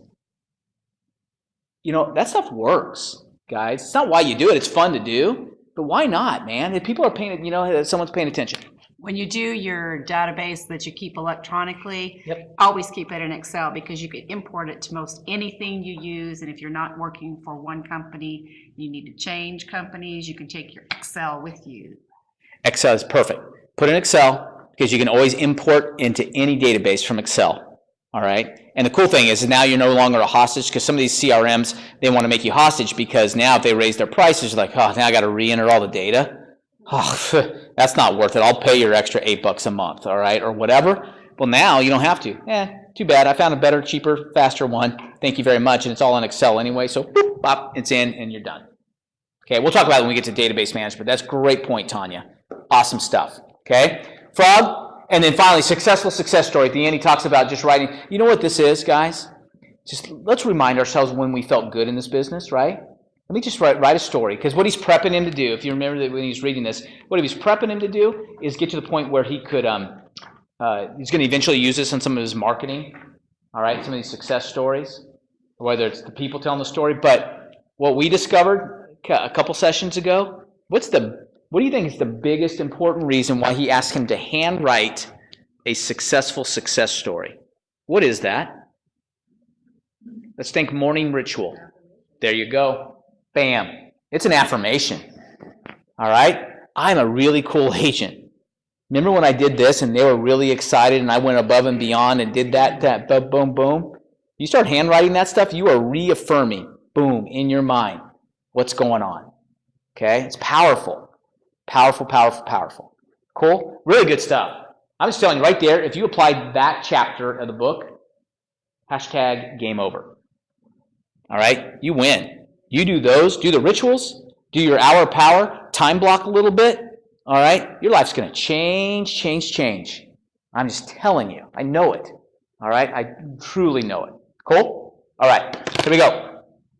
We're going to get back into our groups. How many we got? 1, 2, 3, 4, 5, 6. I think we have 6 groups, right? Okay, we'll go the opposite direction. This group here, you guys have, you know what? We're going to only meet for 5 minutes. All right, so be prepared to go in 5. Okay? What differentiates us from animals? It's in the book. All right, this is on from habit 1. All right, and 7 habits. This is 7 habit stuff. All right, you guys, what are the 3 social maps and give examples of each? All right, it's in the book. You can find it. You guys, explain this quote. The ability to subordinate an impulse to a value is the essence of a proactive person. All right, it's going in order, so I'll help you find it. We had to help them find the quote in last night's group. You guys, what do we got? Define the difference between reactive and proactive language. All right, there's a nice little chart there. Okay, it's really cool stuff. Okay, and you guys, should I want to have or strive to be? It's near the end of the chapter. You'll find it. All right, Jacksonville. Oh, I'm sorry. Hang on. You guys, circle of influence. I lied. Okay, explain the concept of circle of concern versus circle of influence. And Jacksonville. Jacksonville, you guys have, should I strive to want, or should I want to have or strive to be? All right? Coming back in 5.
I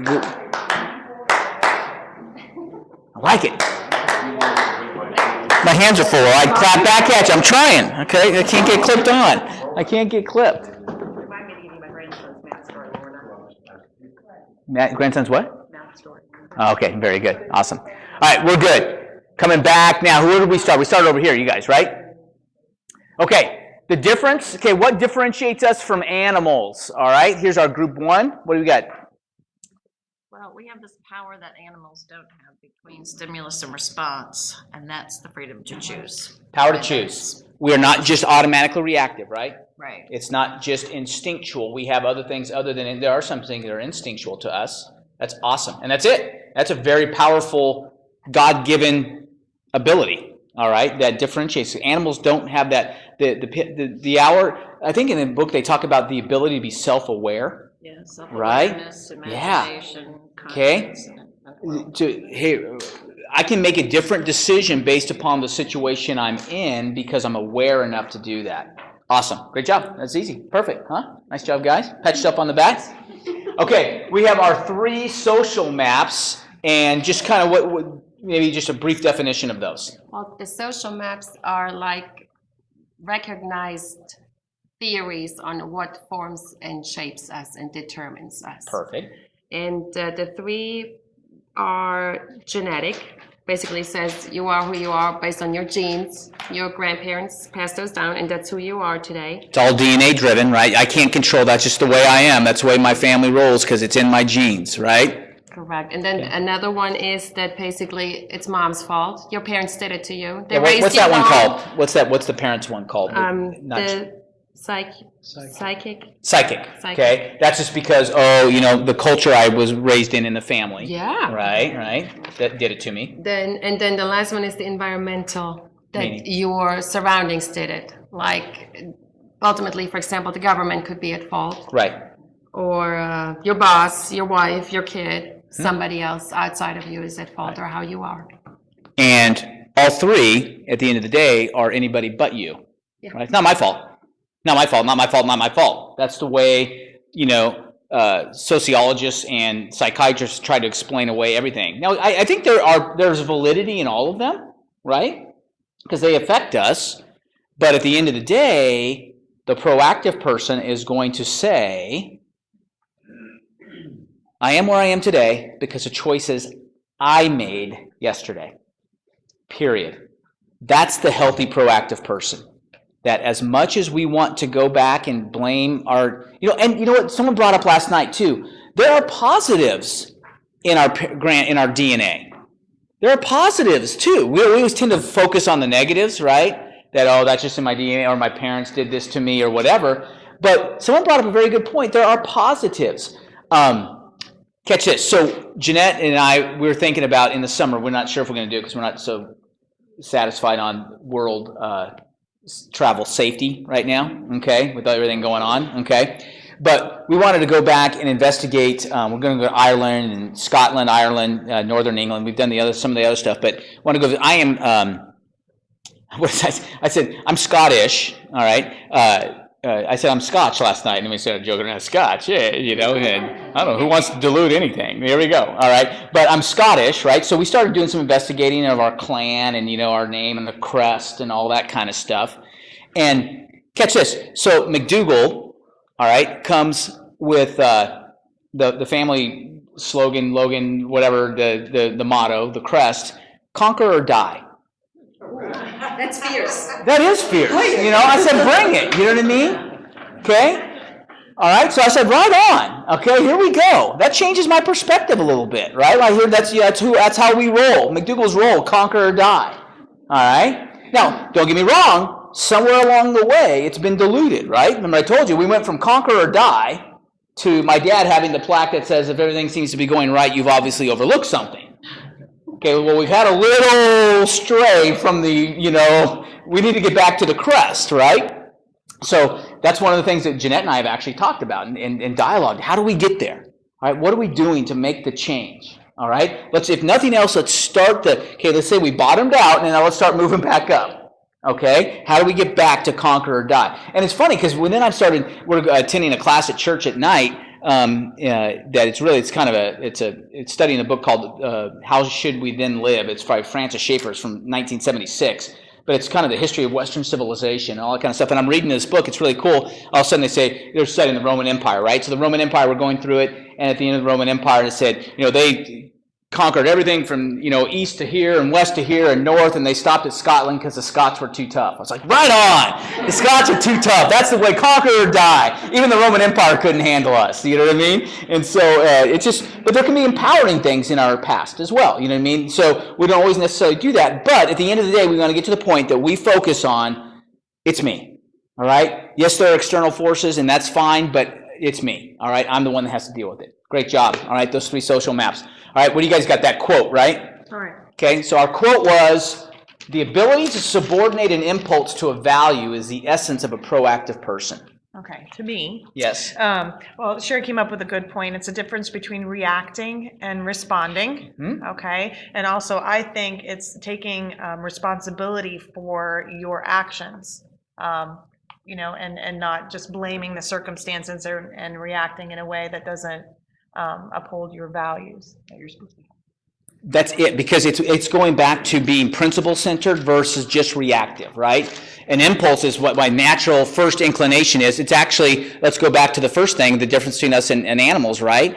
Is to actually take advantage of that gap, all right? And utilize that freedom to choose to not just react, but to say, hey, look, I'm going to proact. Okay, fair enough? Awesome. Great job. That's not an easy one to bite off either, so that was a good job. That's kind of a deeper quote to analyze. Okay, good. All right. Speaking of reactive and proactive language, who we got? You back our spokesperson again? All right. And it's so funny because I actually screenshot the chart to somebody yesterday. See, I'm a very reactive person. Okay. But to kind of reiterate, it's about the responsibility, your ability to respond, and that you have the freedom to choose to either be reactive or proactive. The reactive people are affected by physical environment, social environment, and are driven by feelings, whereas proactive are carried, are value driven. So, like for example, reactive would be there's nothing I can do. Proactive language is let's look at our alternatives. And you can see the full chart on page 86 for awesome. that. So I'm not going to take up the time and read them. They do, but they have several of them. They're great stuff. Read the one example you read again. Here's the difference between the two, right? Here's reactive versus proactive. There is nothing I can do, which is reactive, and the proactive would be let's look at our alternatives. Okay, so there is a solution, right? Let's just check it out and find out what that might be. All right, but it took some time to think. In the prologue, I don't know if we've got the updated. Yeah, right. Because Covey died in 2012. Yeah. So the prologue's something written by his children. Awesome. And they tell a story or two about him, and they said he was a bit of an odd duck because he was so driven by this stuff, and he was and he was over the top on being proactive. And they told a story about him being in New York in a cab trying to catch an airplane. And he's in the back seat, and there's a big wreck and traffic jam and everything. And he gets out of the cab. He tells the cab driver, "Follow me." He goes out. The car's in front of him, and he directs them away from his path so they could go directly to the airport. And he caught his plane. They said that's just the kind of guy he was. That is just the way he rolled. That's awesome, and get it done. It's it's a powerful way to live. They have a 7 Habits of Highly Effective Families. All right, Jeanette and I read that together, and because of that, we've actually created a mission statement for our family. And we had buy-in from everybody. Samuel, we are a family who, and we have that mission statement, all right? And it's on our kitchen counter and one of those little plastic things you can do. We kind of, just did a little PowerPoint slide and printed it. And but everybody contributed. Samuel's our little 8-year-old, but for 3 years, we adopted him from Russia, and so he has a different set of issues, and we're just working through some of that stuff and going through. And so Samuel's contributions: we are a family who makes good choices. All right. So and then Samuel has heard that a lot. All right, and we still say, as I drop him off to school, Samuel, make good choices. Don't forget, Mrs. Robinson has my email address. All right. Okay. So that's that kind of thing. So it's the way we roll. So great job, great feedback on everybody. Okay. So now explain the concept of the circle of concern versus circle of influence. We had not really communicating on this, we're trying to figure it out Right, because I didn't good. read. But I was in conversation with Bob, kind of the conversation was, if you have a circle of concern, and I'll use a different example that I used with you, things that we can vote about in our community is a circle of concern for many of us. And as a person of influence with the right to vote, your other colleagues that can vote, if they have the same thought process, then you have a circle of influence to make that circle of concern change. So if you have that concern or something that you feel can't change, their circle of influence may be able to make that change. That's perfect. Here, in the book, basically they have a couple different circles there. The circle of concern is generally things that we can't control, per se, directly. I mean, we can indirectly control them maybe, but directly control. And quite frankly, here's your mantra for that. It's not my problem. Okay? I can't control that. Yet, in the book, they talk about the external. We focus on it, and so it pushes in on our circle of influence, the things we can control, right? And minimizes our circle of influence. Whereas if we're inside out, remember Covey talks a lot about being inside out, we start to stop focusing on things we can't control, focus on the things we can, and places we do have true influence. It begins to expand, and it puts outward pressure on your circle of concern and makes that circle of concern almost minimal. The bigger your circle of influence, things you are focusing, then it pushes, rather than the outside pushing on the in, it's the inside pushing out on the out. Does that make sense? Look at the book again if you get a chance, all right, as we re-review it and see it. It's powerful stuff to understand the inside-out concept, okay? All right, and then I'm going to call Kevin right now, and Jacksonville's going to lead us on with the whether we should want to have or strive to be. So, Kevin, I'm coming at you right now, bro. All right.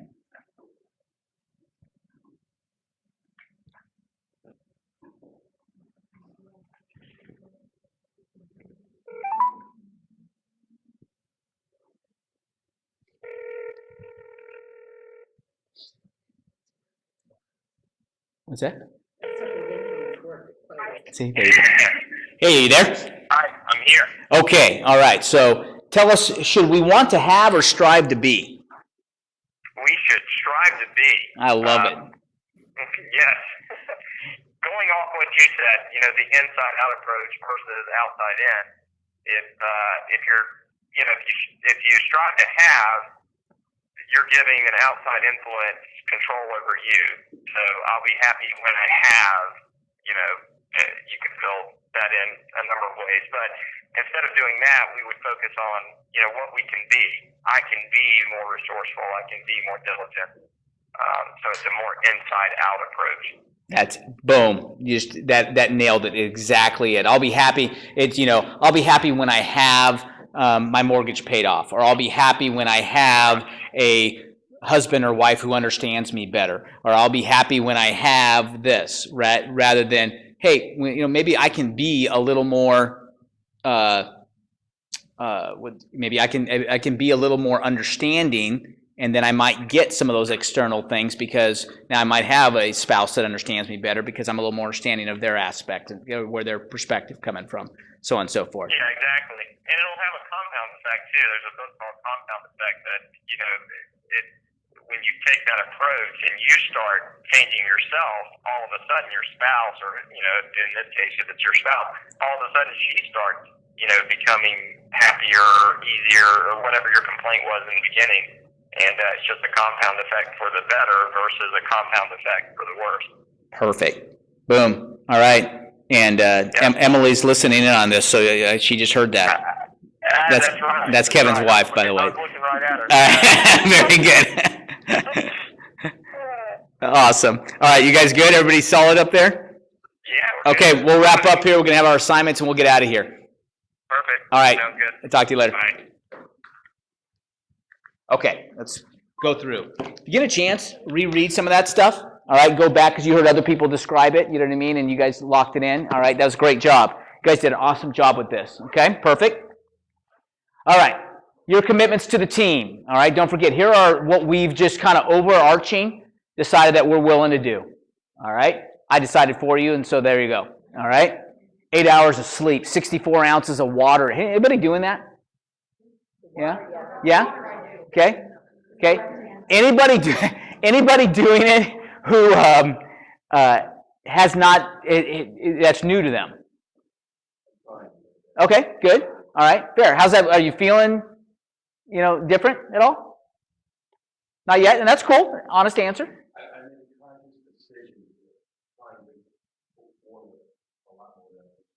Okay, good. Fiend. Right. Okay, fair enough.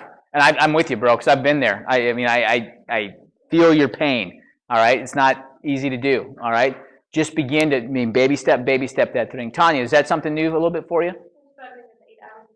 Okay, gotcha.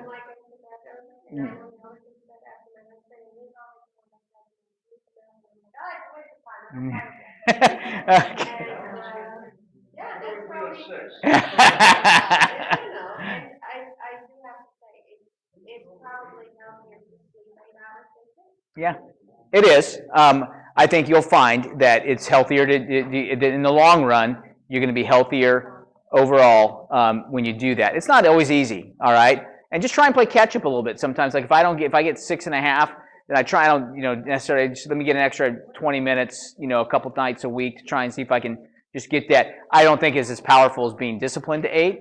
All right, you can't just always catch up to it, but try and do that. But it's the goal is if you're doing that, maybe then now you're getting 6.5 or 7 as opposed to 5.5 or 4, right? And so therefore it becomes very powerful. Good. I remember. I understand. I get that. Are they sleeping through the night at all, or? I got you. Sick is, yeah. And those are special exceptions. I mean, you can only do what you can do. All right, yeah. Yeah, and I understand that too.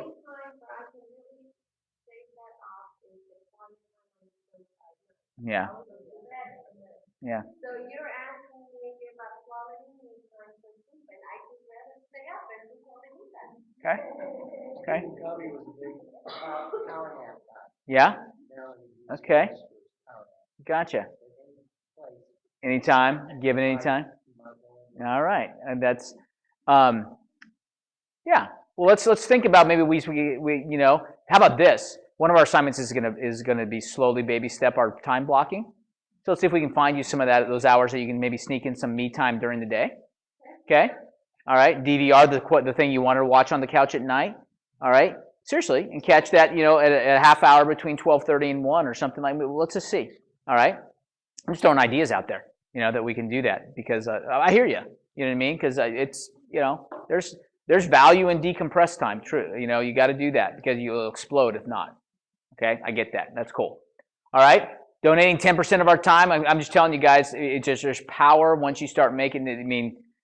And part of it is that 90% of 300,000 is 270. 100% of 80 is 80. Okay? I learned to live on 270 better than 80. How do you do that? Well, how do you live on 90%? Well, because my 90% of a lot of money is better than 100% of a little. Okay? All right? And I found that I'm blessed when I do it, when I commit to doing that kind of stuff. All right? Worshiping once a week, all these, we got these down. Okay? Now, here's our assignments. 5 more power notes. And by the way, we had this discussion last night. Don't get so wrapped up in the 7 steps in a power note. Okay? Because what happens is when you start to try and make your power note too Michael Mayer perfect, then you become unauthentic, right? It's not you. It's not the way you would write a note, okay? So write a note the way you'd write a note. I think there's value in blue ink because it speaks to them that it's truly an original note, right? It wasn't just copied, for all your whole database. And make it personal. Nowadays, what we talked about a little bit, last time we taught this, it was in August and school was just getting back in session, all right? And I think social media actually makes your job of power notes easier. Because instead of just liking their post or making a quick comment on that, why not send them a note to say, like here, people were struggling with what's a good power note. Well, in August, everybody, quite frankly, if I had to look at another back to school picture, all right, I was going to throw up, okay? all right? But everybody was posting them, right? Hey, kids are going back to school. They're, and they're all sitting in front of the car with the kids hate it with their backpacks over their shoulder. Come on, Mom, would you please get this over with, right? But I saw a million of them, right? So why not use that as an impetus to say, handwrite a note, all right, and say, hey, Cindy, saw the picture of, Susie as she was going back to school. That's amazing how tall she's become. You know what? That's awesome. You're a great mom. All right? Best, Bob. P.S. Let's get together for a cup of coffee sometime. Boom. Yeah.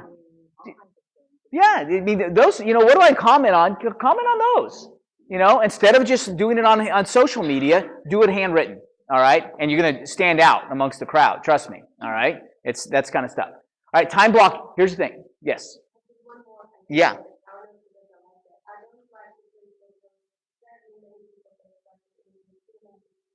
Uh-huh. Yeah.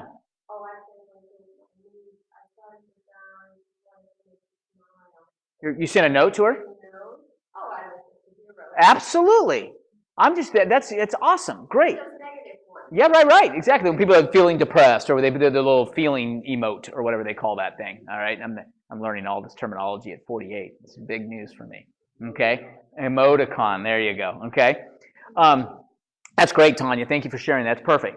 Time block one morning each week. Now, it's going to be 3 weeks before we meet again. It was a 1 week gap. Now it's going to be 3 weeks, okay, because my boys have spring break.